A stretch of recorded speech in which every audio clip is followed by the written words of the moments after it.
को मैंने चर्चा किया, बहुत सारी समस्याएं थी, उनका हम विश्वसनीयता के साथ, पूरी समग्रता के साथ हम उसका निदान करें। एक पहलू। अगला, राजनीति को कर्मनिष्ठ विज्ञान बनाया जाए। राजनीति को कर्मनिष्ठ विज्ञान बनाया जाए। कर्मनिष्ठ विज्ञान।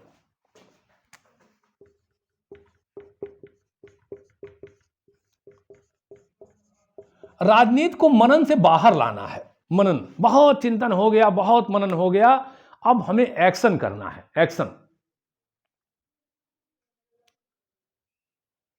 डेविडसन ने कहा कि हमने मनन तो बहुत कर लिया, अब हमें कर्म करना होगा, और राजनीति को मनन विज्ञान के स्थान पे कर्मनिष्ठ विज्ञान बनना होगा। सिर्फ जानने से कुछ होता नहीं है। अब आपको मैं बताऊं कि स्वयं डेविडसन ने कहा था कि knowledge must be put to work. Knowledge must be put to work. ज्ञान का क्रियात्मक होना आवश्यक है। समाज में बड़ा ज्ञानी पड़े हुए हैं। हमारे समाज में देख लीजिए, कम ज्ञानी हैं, हर जगह जगह ज्ञानी हैं। चाय की दुकान पे इतने ज्ञानी मिल जाएंगे कि लगेगा कि भारतवर्ष का सारा ज्ञान यही है, सारे लाइब्रेरी पुस्तकालय बेकार हैं। मैंने भारत में देखा कि इतना ज्ञानी मैंने देखा कि मैंने तो पहले समझता था कि हमारे यहाँ ज्ञानियों की कमी होगी, लेकिन हर जगह जगह ज्ञानी बैठे हैं, लेकिन कर्म नहीं हो पा रहा है। इसी चीज को डेविडसन ने अपने समय में कहा, अपने शब्दों में कहा कि ज्ञान का क्रियात्मक होना आवश्यक है। सिर्फ ज्ञान होना यह महत्वपूर्ण नहीं है। अगर ज्ञान है और क्रिया नहीं हो पा रही है, कर्म नहीं हो पा रहा है, तो उस ज्ञान का ना कोई मतलब है, ना कोई जरूरत है, ना कोई उपयोगिता है। इस नाते ज्ञान का क्रियात्मक होना आवश्यक है। जानते रहिए, आप हमारे समाज में देख लीजिए, आप गली गली विद्वान घूम रहे हैं, गली गली ज्ञानी घूम रहे हैं। अब एक रोग आपको थोड़ा सा हो जाए तो 8 लोग आपको दवा बताने के लिए तैयार हैं, लेकिन कर्म नहीं कर रहे हैं। ना आज समाज की हाल होता। एक अध्यापक के रूप में जब समाज को देखता हूं मैं, तो सोचता हूं कि अगर थोड़ा थोड़ा भी कर्म होता तो आज ये रूप नहीं होता। तो डेविडसन ने कहा कि राजनीति को मनन विज्ञान की जगह पे हमें कर्मनिष्ठ विज्ञान बनाना होगा। Knowledge must be put to work. ज्ञान का क्रियात्मक होना आवश्यक है। अब उनकी एक 2 लाइन और सुन लीजिए बहुत इत्मीनान से। डेविडसन का मानना है कि जानने का अर्थ है उत्तरदायित्व अपने हाथ में लेना। जानने का अर्थ है उत्तरदायित्व आप अपने हाथ में लेना।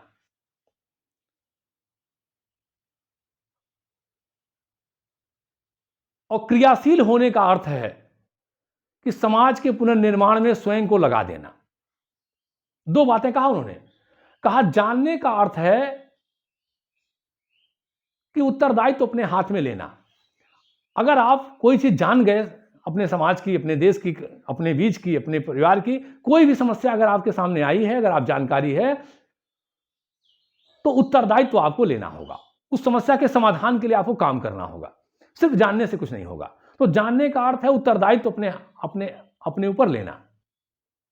सिर्फ जानते रहिए, जानने से क्या होगा अगर उत्तरदायित्व आप नहीं ले रहे हैं तो ऐसे राजनीतिक चिंतक सिर्फ जान जाएं, समझ रहे हैं, सब राजनीतिक विचारक उसमें समझ रहे थे समस्याओं को, लेकिन उसके लिए कार्य ठीक से नहीं हो पा रहा था। वो उत्तरदायित्व ठीक से नहीं ले पा रहे थे, या कहीं कहीं उनके उत्तरदायित्व में कमी थी। तो जानने का अर्थ है उत्तरदायित्व अपने हाथ में लेना, और कार्यरत होने का अर्थ है, कर्मनिष्ठ होने का अर्थ है कि समाज का पुनर्निर्माण में स्वयं को लगा देना। समाज हमने नहीं बनाया है, समाज तो पहले से बना हुआ है, लेकिन उसके पुनर्निर्माण में, उसके बेहतर निर्माण में, निरंतर प्रगति में, उसके अच्छा बनाने में स्वयं को शामिल कर देना, स्वयं को लगा देना, स्वयं का योगदान दे देना, यह डेविडसन का मानना था। तो राजनीति विज्ञान को मनन विज्ञान के जगह पे कर्मनिष्ठ विज्ञान बनाया जाए। इसी के साथ डेविडसन का मानना था कि उत्तर व्यवहारवाद का जो अगला चरण है वो है बुद्धिजीवियों की भूमिका। जो हमारे समाज में बुद्धिजीवी हैं, जिन पे पूरा समाज का आधार है, ज्ञान की वो धारा हैं, चाहे वो पढ़े लिखे लोग किसी संस्था में काम करते हों, किसी भी संगठन में काम करते हों, पत्रकार हों, डॉक्टर्स हों, टीचर्स हों, कोई भी हो, और विशेष करके अध्यापक और विशेष करके यूनिवर्सिटियों में पढ़ाने वाले लोग, उच्च शिक्षण संस्थाओं में पढ़ाने वाले लोग, उनकी बड़ी भूमिका है, समाज में उनकी बड़ी आवश्यकता है। वो अपने आप को अलग कर ले रहे हैं कि भैया हमें क्या मतलब है, हम तो प्रोफेसर हैं, यूनिवर्सिटी जाएंगे आएंगे, हमको इस बवाल में क्या पढ़ना है, ये समस्या जिसकी है निपटावे, नेता की समस्या है नेता निपटावे, राजनीति की निपटावे, हमें क्या लेना देना भैया, हम तो प्रोफेसर हैं, हम तो टीचर हैं, हम तो पत्रकार हैं, हम तो बुद्धिजीवी हैं, हम तो डॉक्टर हैं, हम इंजीनियर हैं, हम बड़े चिंतक हैं, हम दूर अपने आप को रख रहे हैं, हमको ये सब पचड़े में न डालिए। अरे हमारे यहाँ तो आज भी लोग कह देते हैं कि भैया राजनीति से हमको दूर रखिए। अरे भैया अगर आप पढ़े लिखे लोग, सभ्य लोग, अच्छे लोग अगर राजनीति में नहीं आएंगे तो बुरे आ जाएंगे। चाणक्य ने कहा था अगर राजनीति में सच्चरित्र और अच्छे लोग नहीं आएंगे तो बुरे लोग आ जाएंगे। कोई न कोई जगह भरेगा ना आपकी, तो अपने आप को आप दूर करेंगे, गलत तरह के लोग आ जाएंगे, आ ही जा रहे हैं। तो डेविड स्टर्न ने उस समय कहा उत्तर व्यवहारवाद के प्रसंग में कि बुद्धिजीवियों को अपनी भूमिका को आगे आना होगा, अपनी भूमिका देनी होगी, अपने योगदान देने होंगे। वो अपने आप को अलग करके, अलग काट के, किनारे करके समस्याओं का समाधान नहीं हो पाएगा। उत्तर व्यवहारवाद का एक और चरण आया, एक विशेषता आई मूल्यों की भूमिका। उत्तर व्यवहारवादियों को लगा कि हम व्यवहारवाद में मूल्यों की बड़ी उपेक्षा कर रहे हैं, मूल्यों से हम कटते जा रहे हैं, हम कुछ ज्यादा पदार्थ विज्ञान की तरफ बढ़ गए, कुछ ज्यादा अपने आप को तकनीक पे लगा दिए, कुछ ज्यादा अपने आप को हम मशीनीकरण की व्यवस्था में लगा दिए और मूल्यों से हम कटते गए। ठीक है, हमें अपने मूल्य नहीं शामिल करने हैं, हमें अपने विचारों को नहीं थोपना है अध्ययनकर्ता को, हमें व्यक्तिनिष्ठता को नहीं शामिल करनी है, लेकिन जो समाज का आदर्श है, समाज का मूल्य है, जो हमारे संपूर्ण समाज का आधार जिस पे टिका है, उन मूल्यों को हमें अपनाना होगा, स्वीकार करना होगा, ये उनका मानना रहा।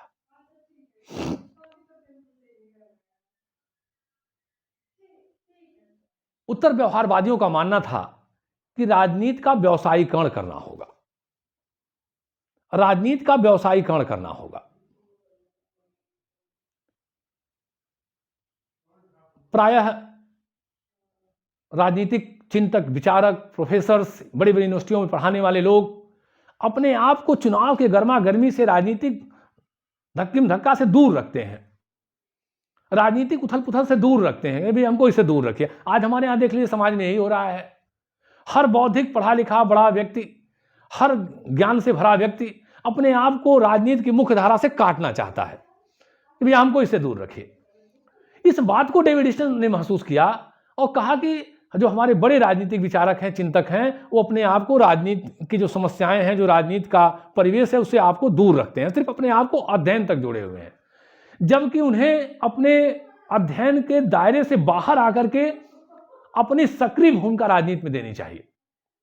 वो यूनिवर्सिटियों से बाहर निकलें, अध्ययन केंद्रों से बाहर निकलें, शोध संस्थाओं से बाहर निकलें और निकल के राजनीति में सक्रिय रूप से भाग लें, अपने व्यवसाय का राजनीतिकरण करें, क्योंकि उनके पास अच्छा ज्ञान है, अच्छी समझ है, अच्छे अनुभव हैं, अच्छी योग्यता है। अगर वो राजनीति में सक्रिय रूप से लेंगे तो हमारे समस्याओं का समाधान करने में ज्यादा बेहतर होगा।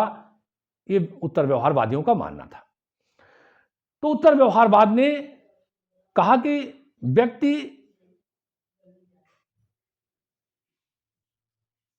उत्तर व्यवहारवादियों ने कहा कि अध्ययनकर्ता को तथ्य पे, सार पे ज्यादा ध्यान देना पड़ेगा, तकनीक को बाद में देखना पड़ेगा, सामाजिक परिवर्तनों पे बल देना पड़ेगा, समस्याओं के विश्वसनीय निदान करना होगा, बुद्धिजीवियों की भूमिका होगी, मूल्यों की भूमिका होगी, कर्मनिष्ठ विज्ञान बनाना होगा राजनीति विज्ञान को, और व्यवसाय का राजनीतिकरण करना होगा। ये सब कुछ करके हम राजनीति का जो अध्ययन है उसके दायरे को व्यापक कर पाएंगे, हम सही समस्याओं का समाधान कर पाएंगे।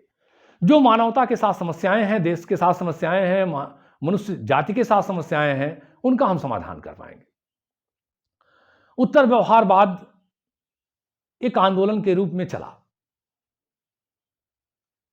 वास्तव में ये कहना ज्यादा अच्छा होगा कि उत्तर व्यवहारवाद का अगला चरण था, अगला कदम था, विरोध नहीं था बल्कि अगला कदम था। जैसे हमारे यहां कोई व्यक्ति कपड़ा सिलवा लिया, थोड़ा कम अच्छा लगा तो उसको और अच्छे ढंग से सिलवाया। तो ये अगला चरण था, व्यवहारवाद का अगला चरण ज्यादा अच्छा होगा मानना उत्तर व्यवहारवाद को। उत्तर व्यवहारवाद की बड़ी भूमिका थी, बड़ा महत्ता थी कि उसने मूल्यों पे जोर दिया, तथ्यों पे जोर दिया, बुद्धिजीवियों की भूमिका को स्वीकार किया, सामाजिक परिवर्तनों को स्वीकार किया, समाज के जो अन्य क्षेत्रों में अध्ययन हो रहे थे उसने अपने आप को राजनीति को जोड़ने के लिए ज्यादा ध्यान दिया, बुद्धिजीवियों को अपने अध्ययन क्षेत्र से बाहर आके काम करने के लिए कहा, अपने व्यवसाय का राजनीतिकरण करने के लिए कहा, तथ्य और मूल्य को साथ लेके चलने की बात कही, और सबसे ज्यादा राजनीति को कर्मनिष्ठ विज्ञान बनाने की बात कही, कर्म क्षेत्र में लाने का, उतारने का बात किया कि सिर्फ चिंतन से आपको बाहर निकलना होगा, मानसिक जगत से आपको बाहर निकालना होगा, किताबों की दुनिया से आपको बाहर निकलना होगा, पुस्तकालयों से निकलिए, लाइब्रेरियों से निकलिए, यूनिवर्सिटियों से निकलिए और दुनिया को देखिए और समझिए और अपनी भूमिका दीजिए। सिर्फ लाइब्रेरी में बैठे बैठे, पुस्तकालयों में बैठे बैठे जीवन खपा देने से, ऊर्जा खपा देने से, सिर्फ कमेंट कर देने से कि राजनीतिक ये नहीं कर रहे हैं, ये नहीं कर रहे हैं, ऐसा होना चाहिए, ये ठीक नहीं है। आपको अपनी सक्रिय भूमिका देनी होगी। और सबसे बड़ी जो उत्तर व्यवहारवाद की विशेषता थी वो थी प्रासंगिकता। आज हम न सिर्फ राजनीतिक अध्ययन क्षेत्र में बल्कि अपने समाज के सभी अध्ययन क्षेत्रों में, सभी जीवन शैलियों में हमको प्रेरणा लेनी चाहिए कि हम किसी चीज को अपनाने के पहले देखें, किसी विचार को, किसी वस्तु को, किसी परंपरा को, किसी तकनीक को, किसी संगत को, कि उसकी प्रासंगिकता क्या है। अगर प्रासंगिकता नहीं है तो हम अनावश्यक ढोए जा रहे हैं, ये ठीक नहीं होगा। और अंत में मैं कहना चाहूंगा कि उत्तर व्यवहारवाद धीरे धीरे 1970 के बाद उत्तर व्यवहारवाद और व्यवहारवाद का अंतर समाप्त हो गया। दोनों आपस में, दोनों का अध्ययन मिल गया और राजनीतिक चिंतकों ने, विचारकों ने दोनों धाराओं को मिला करके अपने अध्ययन को करना शुरू किया। वास्तव में दोनों के माध्यम से अध्ययन करने से राजनीतिक समस्याओं का समाधान ज्यादा अच्छा निकलेगा। मैं समझता हूं कि उत्तर व्यवहारवाद पे आज का आपका ये टॉपिक समाप्त है। फिर आपके साथ अगले वीडियो के साथ। जय हिंद।